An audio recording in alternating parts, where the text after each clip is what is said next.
Hi, this is part 2 of the Re5 4-player tutorial. So what you're going to do is you need to load into versus mode.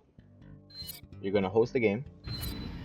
You'll start with public assembly. So public assembly is chapter 1, mines is chapter 2, village is chapter 3, ancient ruins chapter 4, experimental facility chapter 5, missile area chapter 6. Wait, yes, chapter 6.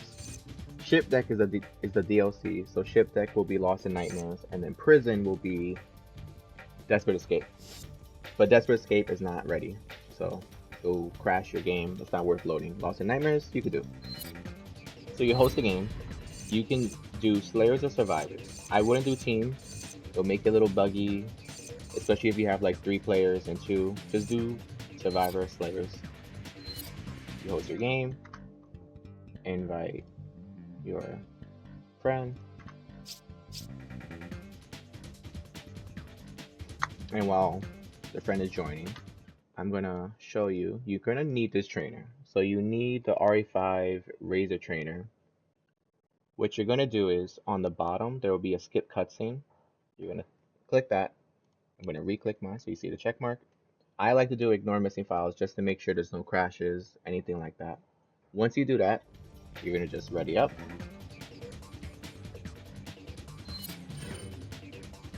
So the skip cutscene will just force the game to just load in, because certain players may have different computers.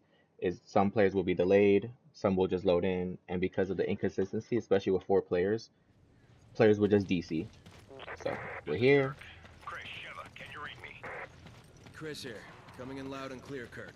Yes, we read you. There's a black market weapons deal Some going in-game down cutscenes also will be skipped, but it's just for the best because, like I said, if you have the cutscenes on, players will just DC. So it forces us here. We keep going.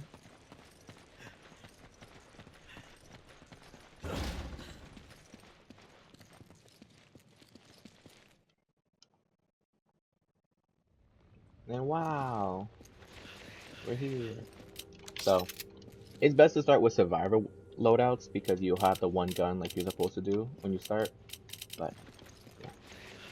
Now another part is when you DC or you want to change characters, you come with a trainer when you load into Re5. So I'm going to show it to you. Oh, let me show it to you. There we go. So here's the trainer.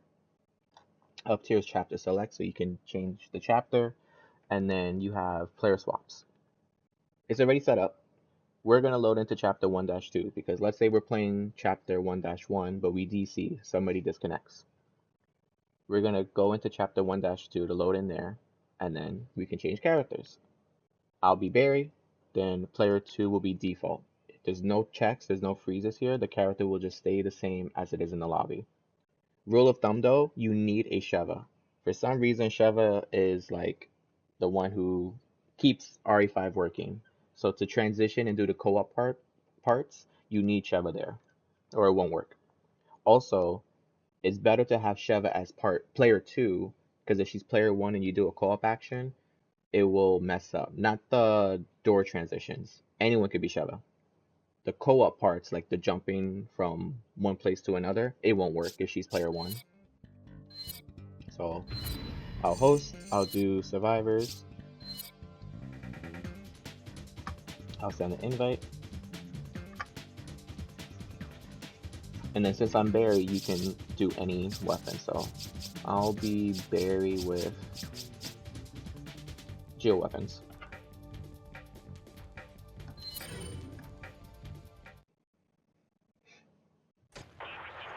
Perfect. So we're here, you load in the game. What you're going to do is once you load in, you have to go back to the trainer.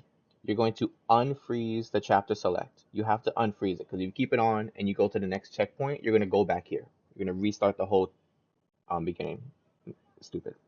I also forgot to say, you can do an import setting. So if you're doing a group of players, if you have more than 2 people, if you have 3 or 4, it'll generate a code for you. So you'll have that code. You can control C and then paste it and then give it to your friends. And then once you have the code, you're just going to import from clipboard. So like that. And that's really it.